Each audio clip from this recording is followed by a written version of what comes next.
Well, let's cross over to neighboring Uganda now, where a former army commander in the notorious Lord's Resistance Army has been sentenced to 40 years in prison.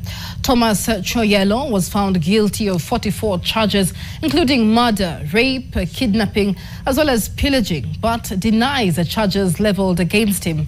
His lawyers have indicated they will be appealing against both the verdict and the sentence. Judith Cherano Omondi with the details.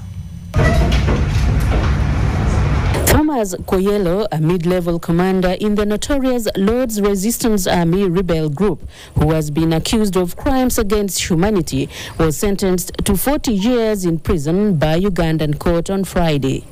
Choyelo was convicted of dozens of war crimes, including murder, rape, enslavement, torture, kidnap, but denied all the charges that were brought against him. For all these counts and offenses that he has now been found guilty, that he has now been sentenced on, it is deemed that the sentence of 40 years, which was meted out to him on the charges of murder, properly reflects the overall criminality of Thomas Choyelo. The LRA brutalized Ugandans under the leadership of Joseph Kony for nearly 20 years as it battled the military from bases in northern Uganda.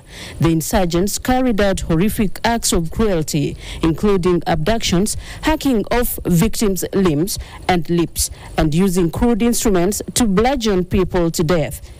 Choyelo avoided the death sentence because he was recruited by the LRA at a young age. His lawyers are up in arms. We have instructions to notify this honorable court that the convict intends to appeal against the convictions.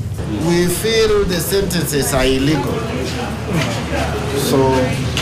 But those questions of illegality or not illegality or they are proper, those are questions of law which will be addressing the court of appeal. Even though his defense lawyers are dissatisfied with the court ruling against their client, the victims and survivors of LRA feel that justice has been served. We were happy about the conviction.